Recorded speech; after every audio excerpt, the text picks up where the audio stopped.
അങ്ങനെയുള്ള ഒരു നിങ്ങളിപ്പോ രാജ്യത്ത് പറഞ്ഞത് കൊണ്ട് ആ ഉണ്ടായിത്തീരുന്ന നിയമങ്ങൾ ചോദ്യമാണ്. ഉണ്ടാക്കുന്നതിൽ എല്ലാ ആളുകൾക്കും പങ്കുണ്ടോ എന്നല്ലേ താങ്കൾ ചോദിച്ചത്? അത് ചോദിച്ചു. പക്ഷെ അതിന്റെ ശേഷം നിങ്ങൾ പറഞ്ഞു അങ്ങനെയുള്ള നിയമങ്ങൾ എന്ത് വേണം, ഏതൊരു നിയമവും ആരെങ്കിലും ഒരാൾ പറഞ്ഞതിന്റെ പേരിലോ മറ്റോ ഒന്നും അടിച്ചേൽപ്പിക്കുക ഞാൻ അതിന് കാര്യങ്ങളൊന്നും ഉത്തരം ഉണ്ടാകും. പറഞ്ഞിട്ടില്ല. താങ്കൾ അത് ഞാൻ പറഞ്ഞു എന്ന് പറഞ്ഞാൽ പിന്നെ ഞാൻ എന്ത് ചെയ്യും? ഞാൻ അതിന്റെ കേൾക്കുന്നവർക്ക് മനസ്സിലാവും, ഉത്തരത്തിലേക്കാ അപ്പൊ വരുന്നത്. കേൾക്കുന്നവരുണ്ടല്ലോ. താങ്കളൊന്ന് കേൾക്കൂ.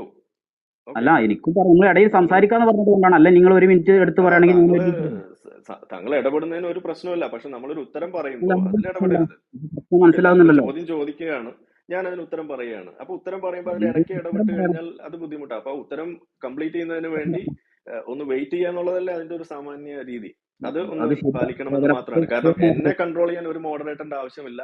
താങ്കളെ കൺട്രോൾ ചെയ്യാനും ഒരു മോഡറേറ്ററിന്റെ ആവശ്യം വേണ്ടി വരില്ല എന്നാണ് ഞാൻ കരുതിയത്. നമുക്ക് അങ്ങനെ തന്നെ മുന്നോട്ട് പോകാം. അപ്പൊ ഞാൻ പറഞ്ഞു വന്ന ഉത്തരം, എന്റെ ഫ്ലോ നിങ്ങൾ തെറ്റിക്കരുത്. പറഞ്ഞു വന്നത് ഇത്രയാണ്. എങ്ങനെയാണ് ഒരു ഇതുപോലെ സ്വതന്ത്ര ചിന്ത പ്രോത്സാഹിപ്പിക്കപ്പെടുന്ന ഒരു രാജ്യത്ത് നിയമനിർമ്മാണം നടത്തുന്നത്? അവിടെ